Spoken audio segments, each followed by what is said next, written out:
오늘 부활절 아침에 이 설교하는 게 조금 저도 마음이 좀 안타깝지만은 제가 2월, 3월, 4월에 우리 교회에서 하나님 나라 소천하신 분이 최종 관장님 한 몇 분 하셨어요 우리가? 20명 했죠? 네. 우리가 20분이 하나님 나라 가셨어요. 어느 주간은 한 주간에 4분이 가셨어요. 4분. 그래서 이제 제가 뭐 화장장에 난리가 났다. 제가 충분히 이해합니다. 제가 81년부터 담임 목회를 해서 오늘 2022년까지 하는데 이런 해가 없었어요. 너무나 많은 성도님들이 소천하셨습니다. 그래서 이제 이 코로나 확진자 수도 떨어져서 이제는 좀 장례식이 뜸하겠다 이렇게 좀 기대를 했는데 지난 주간 어제 제가 장례식을 두 분을 했습니다. 한 분은 우리 최동식 성도님이라고 89세를 사셨고, 그래서 89세를 사신 거는 장수 같아요, 제가 생각하기엔. 그래서 저는 호상이라고 생각하고 장례를 집례했습니다. 근데 한 분은 너무 안타까운 거예요. 왜냐하면은 벌써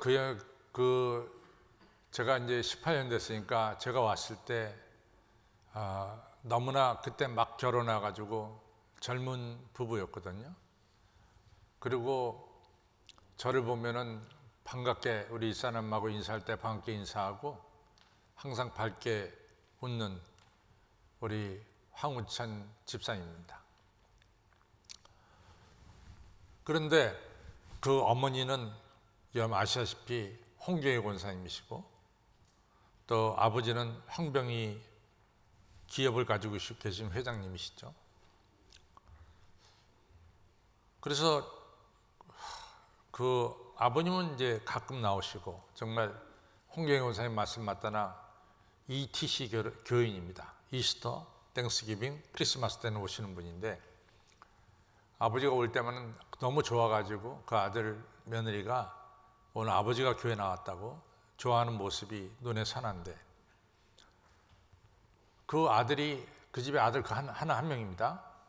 그 아들이 이제 그 아버지 기업을 이어받는 아들인데 글쎄 4월 14일 날 아침에 집에서 나갈 때 이제 회사 간다고 나갔는데 회사 근처에 가서 심장마비로 세상을 떠났어요.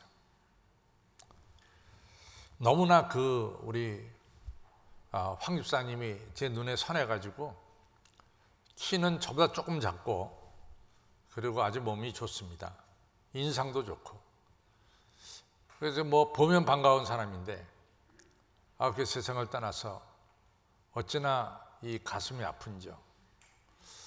그런데 이제 저가 그렇게 가슴이 아프다 그러면은 우리 홍경희 권사님이나 그 아버지는 어떻게 되겠어요? 그 다음에 그 부인이 이민영 집사님인데 부인도 열심히 교회 나왔거든요. 그 부인은 또 어떻고 말이죠. 아직도 뭐 중학생, 고등학생 아들 둘 두고 세상을 떠났는데 너무 안타깝죠. 처음에는 홍경희 권사님이 그걸 보고 이것저것 다 싫었대요. 그냥 너무 황망하니까 뭐 장례고 뭐고 다 싫고 이러다가 이제 제가 우리 교구 목사님한테 그 얘기를 듣고 홍경희 권사님 아들인 걸 내가 알고 내 전화는 홍경희 권사님 받는다. 그래서 내가 직접 전화를 했어요. 이제 홍 권사님 받더니 그 얘기를 하시더라고. 그래서 어제 이제 제가 그랬죠. 그래도 우리 교회 집사님인데 혼자서 그렇게 장례 왜 몰래 치릅니까? 그리고 하나님 나라 가는 건데 우리가 장례 예배 드립시다. 그래서 어제 입관 예배 드리고 오늘은 이제 장례 예배인데 제가 주일에는 갈 수가 없죠. 제가 무슨 설교를 하겠어요? 그렇잖아요. 정말로 말씀드리기가 너무 어렵다란 말이죠. 그래서 이제 생각난 게 뭐가 생각이 났냐면은 그 누가복음 24장에 보면 뭐가 나오냐면은 예수님의 두 제자가 이제 이 너무나 슬픈 얼굴로 그리고 아주 절망에 빠져서 고향으로, 그것도 성경이 참 극적으로 표현해요. 해가 지는 쪽으로. 그것이 이제 서쪽이 해가 지거든요. 해가 지는 쪽으로 두 사람이 슬픈 기색을 하고 절망 속에서 고향으로 가는 거예요. 근데 그 가는 길에 어느 낯선 사람이 동행을 했어요. 낯선 사람이 이 두 제자에게 묻기를, 어떻게 당신들 얼굴이 이렇게 슬픔에 잔뜩 젖어 있고 또 그렇게 절망스러운 얼굴로 이제 걸어가고 있습니까? 이렇게 낯선 사람이 여쭤보니까 두 제자가 하는 말이, 아니 선생님은 근일에 최근에 예루살렘에서 이루어진 일을 모르십니까? 이렇게 이제 되물었습니다. 도대체 무슨 일입니까? 그랬더니 자기들은 예수님이 십자가 달려 죽으셨다는 거예요. 근데 예수님이 말과 글에 능한 자였다, 이런 얘기를 합니다. 근데 이것은 좀 설명이 필요해요. 말과 일에 능한 자다 할 때 말이라고 하는 것은 예수님의 말씀입니다. 그 말씀에는 능력과 권세가 있었고 다른 선생님들하고는 다른 능력과 권세가 있었고, 일에 능한 자다라고 한 것은 예수님께서 많은 기적을 행하셨다는 거예요.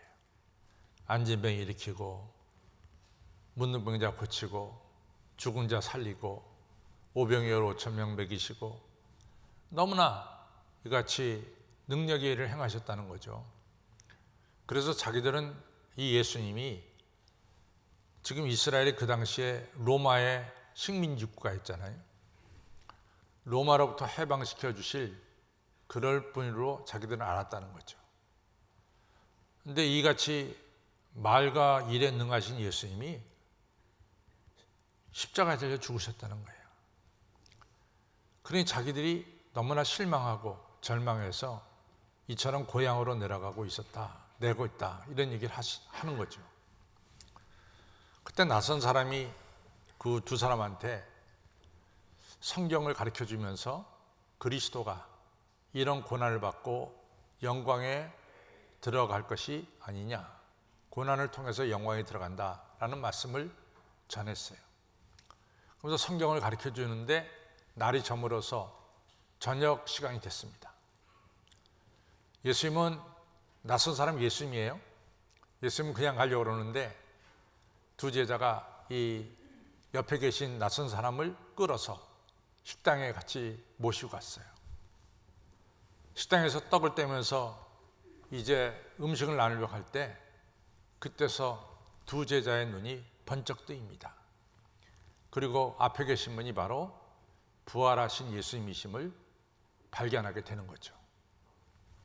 그 순간에 모든 상황이 180도로 바뀌었어요. 슬픔에 젖어있던 제자들이 기쁨으로 바뀌었고, 또 절망에 빠져있던 제자들이 소망을 갖는 이런 역사가 일어났습니다. 어제 장례 예배 때 우리 그 홍경희 권사님이나 그 남편 되는 우리 황병희 성도님에게 또 그 부인 되는 이민정 지사에게 제가 무슨 말로 그분들을 위로하겠어요? 저는 자신이 없습니다.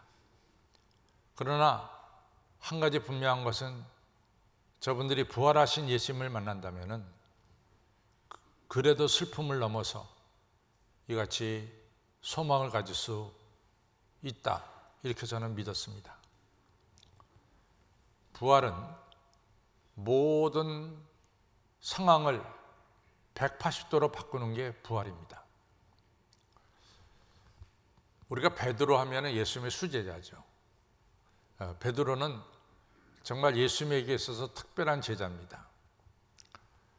예수님께서 행하신 많은 기적을 베드로가 다 눈으로 보고 귀로 들었고, 또 베드로가 특별히 이같이 체험한 것이 다볼산, 이제 마태복음 17장에 보면 예수님이 다볼산에 올라가서 기도하시는데 그때 베드로, 요한, 야고보 3명만 데리고 올라갔어요. 다볼산에서 예수님이 변화되셨습니다. 어떻게 변화됐냐면은 얼굴이 해처럼 빛나고 옷이 빛처럼 빛이 났어요. 그리고 하늘에서 또 누가 옆에 있었냐면 모세와 엘리야가 옆에 있었고, 하늘에서 음성이 들리기를 이는 내 사랑한 아들이다. 그러니까 너는 그의 말을 들을지어다. 이 엄청난 광경을 베드로가 목격했어요. 바로 거기서 예수님이 하나님의 아들이라는 것을 하나님께로부터 직접 들었고, 두 번째 구약에서 예언된 모세와 엘리야, 율법과 예언서에서 예언된 분이 바로 예수님이라는 걸 알게 됐고, 영광스러운 예수님을 보면서 예수님께서 재림의 주님으로 오신다는 이 엄청난 진리를 체험하게 되는 거죠. 그 자리에 베드로가 있었어요. 또 예수님께서 금요일날 십자가에 달려 돌아가셨는데 목요일날 밤에 겟세마네 동산에서 땀방울이 핏방울이 되도록 기도하시죠. 그 자리, 깊숙한 자리에 예수님이 베드로, 요한, 야고보를 데려갔어요. 그 자리에도 베드로가 있었습니다. 베드로는 이러한 예수님의 모든 것을 다 목격한 사람이에요. 근데 우리가 지금부터 2000년 전으로 돌아가면은 2000년 전에 사람들 중에 글을 쓰는 사람들이 전체 인구의 10%가 됐을까요? 저는 그렇게 생각하지 않습니다. 10%도 못 됐단 말이죠. 그러니까 베드로는 글을 쓸 수가 없었어요. 배우질 못했으니까. 그래서 자기의 이러한 모든 이야기를 자기 믿음의 아들 마가에게 다 전했습니다. 그래서 마가가 베드로의 이야기를 듣고 쓴 복음서가 바로 마가복음이 됩니다. 그래서 마가복음은 마태, 마가, 누가, 요한복음에 제일 먼저 쓰여졌고 핵심적인 복음서예요. 근데 베드로가 나중에 그가 십자가에 거꾸로 매달려 죽기 직전에 쓴 글이 자기가 쓰지 않았어요. 그건 실로라고 하는 제자가 또 대필한 건데, 그 쓴 글이 뭐냐면 베드로 전후서인데, 베드로가 그런 얘기를 합니다. 찬송하리로다 궁리에 많으신 하나님께서 우리 예수님을 죽은 자 가운데서 3일 만에 살리셨습니다. 바로 그것이 나에게 거듭난 신앙, 내게 확실한 신앙을 갖게 했고, 바로 예수님 부활한 것이 나에게 산 소망을 갖게 했고, 썩지 않고 더럽지 않고 쇠하지 아니하는 하늘나라 기업을 갖게 했습니다. 자기의 신앙의 뿌리는 뭐냐? 근간은 뭐냐? 예수님의 부활이었다, 그 말이에요. 그래서 예수님이 부활한 사실은 바로 베드로가 수많은 기적을 보았어도 그것보다 더한 자기의 확실한 신앙을 갖게 한 게 예수님의 부활이고, 예수님 부활한 것 때문에 자기는 누가 끌 수 없는 산 소망을 갖게 되었고, 그리고 자기는 천국 백성으로 살게 되었다. 이것이 바로 부활입니다. 오늘 이 예수님의 부활을 좀 몇 가지 좀 생각해 보려고 그래요.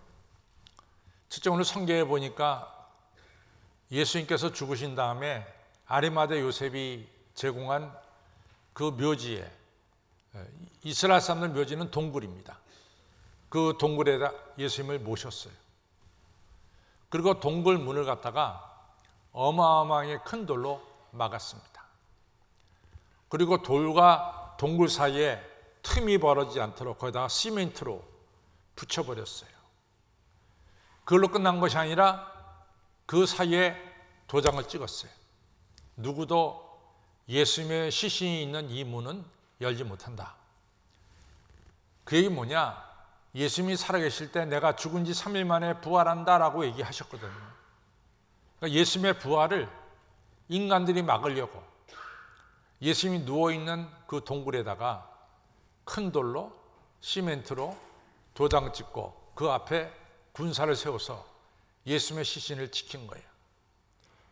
그런데 썬데이, 오늘 아침에 일찍이 지진이 일어났어요. 그리고 천사가 와서 돌문을 굴렸습니다. 그리고 예수님은 3일 만에 죽은 자리에서 부활하셨어요. 이 사실은 우리에게 중요한 메시지를 전하는 거예요. 하나님의 뜻은, 하나님의 의로운 일은 뭡니까? 여러분과 저를 죄악에서 건져내고 죽음에서 살려서 영원히 사는 하나님의 자녀 만드는 것이 하나님의 뜻이고 하나님의 의로운 일입니다. 이러한 하나님의 뜻과 하나님의 의로운 일은 인간이 막을 수가 없다는 거예요. 인간이 별짓을 해서도 막을 수가 없는 거예요. 아무리 거기다가 돌을 갖다 놓고 시멘트하고 군인 갖다 세워서 막은다 할지라도 하나님의 일은 누구도 막을 수가 없습니다. 이것을 보여주는 것이 열린 돌문입니다. 여러분과 제가 구원받아서 지금 하나님의 자녀된 것은 누구도 막을 수 없는 하나님의 역사예요. 너는 절대로 구원받으면 안 돼. 아무리 인간이 뜯어 말려도 하나님께서 여러분과 저를 구원하시는 이 일은 막을 수가 없어요. 하나님의 뜻, 하나님의 의로운 일은 누구도 막을 수가 없어요. 하나님의 뜻, 하나님의 의로운 일은 뭡니까? 하나님의 공의와 하나님의 사랑입니다. 따라서 조금 더 발전시켜 보면은 히틀러가 그래서 이길 수가 없었고 푸틴도 절대로 이길 수가 없어요. 틀림없이 무고한 생명을 죽인 푸틴은 엄청난 하나님의 심판을 받을 줄로 저는 확신하고 있습니다. 누구도 하나님의 공의, 인간을 살리려는 하나님의 뜻을 누구도 막을 수가 없습니다. 그것이 열린 돌문이에요. 스탠리 존스라고 하는 인도 선교사가 종교회의에 갔어요. 갔더니 거기에 이슬람 대표도 왔는데 이슬람 대표가 공개적으로 말합니다. 우리가 생각하기에 기독교는 허구를 믿는 것 같아. 허구. 왜냐하면 자기들이 신봉하고 있는 마호메트가 분명히 역사 속에 살아 있었고 그 다음에 죽어서 지금 이 메디나라고 하는 곳에 이 마호메트의 이 묘가 있습니다. 누구도 지금도 메디나에 가면은 마호메트의 묘를 볼 수가 있습니다. 근데 기독교들은 예수님을 믿는데 예수님이 살아있다, 이 땅에 오셨다라고 했는데 뭐로 증명하느냐? 예수님의 무덤은 비어있다. 그러니까 예수님이 정말 이 땅에 계셨는지 우리가 알지 못하겠다. 이런 식으로 얘기를 했어요. 그때 스탠리 존스가 말하기를 오늘 참 잘 말씀하셨습니다. 예수님의 무덤은 없습니다. 예수님은 부활하셨기 때문에 무덤에 더 이상 있을 수가 없습니다. 여러분은 죽은 마호메트를 여러분들은 숭상하지만은 우리들은 살아계신 부활하신 예수님을 믿습니다. 그러면서 말하기를 부활하신 예수님이야말로 예수님께서 십자가에 달려 죽으셔서 우리의 죄를 다 씻으신 것을 확증하시고 우리가 깨끗해졌다는 것을 도장 찍어주신 것이 바로 예수님의 부활입니다. 여러분과 저가 다요, 안중근 의사가 우리에게 존경받을 만한 우리 조상이라고 하는 걸 갖다 누가 부인하겠어요? 어느 누가 여기서 안중근 의사가 우리가 일제 암울한 시대에 이 독립을 위해서 힘쓴 훌륭하신 분이라는 걸 누가 부인하겠냐 말이죠. 그래서 안중근 의사입니다. 그러나 안중근 구세주는 되지 못해. 안중근 의사가 우리를 죄악에서 건지셨다 이런 말 못하는 거예요. 예수님께서 얼마나 선한 일과 좋은 일 많이 하셨어요? 그리고 예수님 죽으셨어요. 그러면 우리는 예수님을 예수님 의사, 이렇게 부를 수 있어요. 아마 인류의 역사 속에 이 땅에 살다 간 사람 중에 의로운 일을 가장 많이 한 사람 중에 한 명을 꼽으라. 그러면 우리가 예수님을 꼽겠어요. 그러나 예수님은 우리의 구세주가 되지 못합니다. 예수님이 십자가에 달려 죽었다가 부활하셨기 때문에 예수님이 십자가 위에서 여러분과 저의 죄를 대신 지시고 죽으셨다라고 하는 이 귀중한 사실이 확증이 된 거예요. 예수님이 부활하지 않았다면 예수님은 안 죽은 의사처럼 의사로 끝나는 거예요. 선한 사람. 그러나 예수님께서 죽으시고 부활하시기 때문에 예수님은 우리의 뭐가 됩니까? 구세주가 되는 거예요. 나의 죄를 깨끗하게 씻은 것을 도장에 찍은 거예요. 그렇죠. 그래서 사도 바울은 너무나 명확합니다. 고린도전서 15장에서 만일 여러분과 제가 죽는 자가 다시 사는 일이 없다면 예수 그리스도도 살지 못하시리라. 예수 그리스도가 죽은 자 가운데서 다시 살지 못하셨다면 오늘 우리의 믿음은 다 헛것이다. 예수님이 죽은 자 가운데 다시 살지 못했다면 예수님을 믿는 여러분과 저는 세상에서 가장 바보스러운 사람들이다. 오늘 우리의 믿음의 근거는 어디 있느냐? 바로 예수님의 부활에 있습니다. 부활신앙이 얼마나 중요한지 모릅니다. 예수님이 부활하셨기 때문에 여러분과 저의 모든 죄가 십자가에서 사함받았다는 것을 예수님의 부활이 확증시켜주는 것이 예수님의 부활입니다. 아무쪼록 여러분들 예수님의 이 부활을 확실하게 우리 안에 모시고 믿으시기를 바랍니다. 부활은 세 개가 있어요. 부활은 세 개가 있습니다. 하나는 2000년 전에 오늘 성경 말씀대로 무덤 문을 여시고 부활하신 예수님의 부활입니다. 2000년 전에 이루어진 일이에요. 그것을 과거라고, 시제를 보면 과거라고 말할 수 있죠. 현재는 뭐냐? 부활하신 예수님이 오늘 이 시간 내 안에 영접하면은 누구든지 아들이 있는 자에게는 생명이 있느니라. 부활하신 예수님을 모신 자에게는 부활하신 예수님이 영생을 가진 것처럼 여러분과 저도 영생을 가진 하나님의 아들, 딸이 되는 거예요. 요한복음 5장에서 진실로 진실로 내게 이르노니 내 말을 듣고 나 보내신 자를 믿는 자는 그 안에 생명이 있느니라. 심판이 있지 않고 생명이 있느니라. 사망에서 생명으로 옮겼느니라. 요한복음 5장 25절에 나오는 말씀이에요. 사랑하는 성도 여러분, 오늘 현재의 부활은 여러분과 제가 이 시간 예수님을, 부활하신 예수님을 영접하는 거예요. 그것이 바로 나에게 예수님의 생명, 현재의 부활을 우리가 누리게 되는 거죠.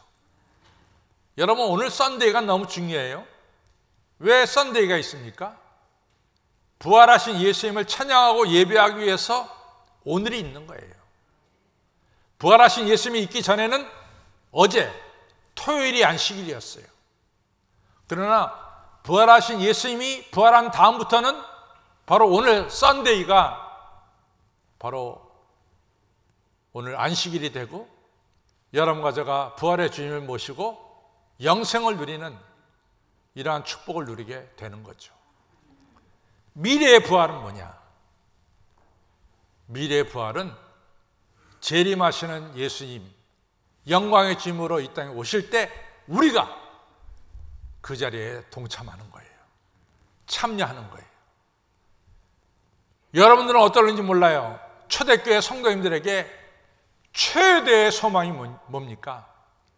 재림의 주님을 뵙는 거예요. 주여 어서 오시옵소서. 영광의 주님이 오실 때 그 자리에 동참하는 것이 초대교회 성도님들의 간절한 소망이고 꿈이었습니다. 바로 부활하신 주님을 찬양하고 부활하신 주님과 함께 영광을 돌리는 여러분과 저가 장차 미래의 부활에 재림의 주님 이 땅에 오실 때 그 영광의 자리에 참여하게 될 줄로 믿습니다. 아무쪼록 오늘 부활절 아침에 여러분과 저를 구원하시는 하나님의 뜻은 누구도 막을 수가 없어. 누구도 막을 수가 없어. 그것은 하나님의 뜻입니다. 그래서 여러분과 저 구원받았어요.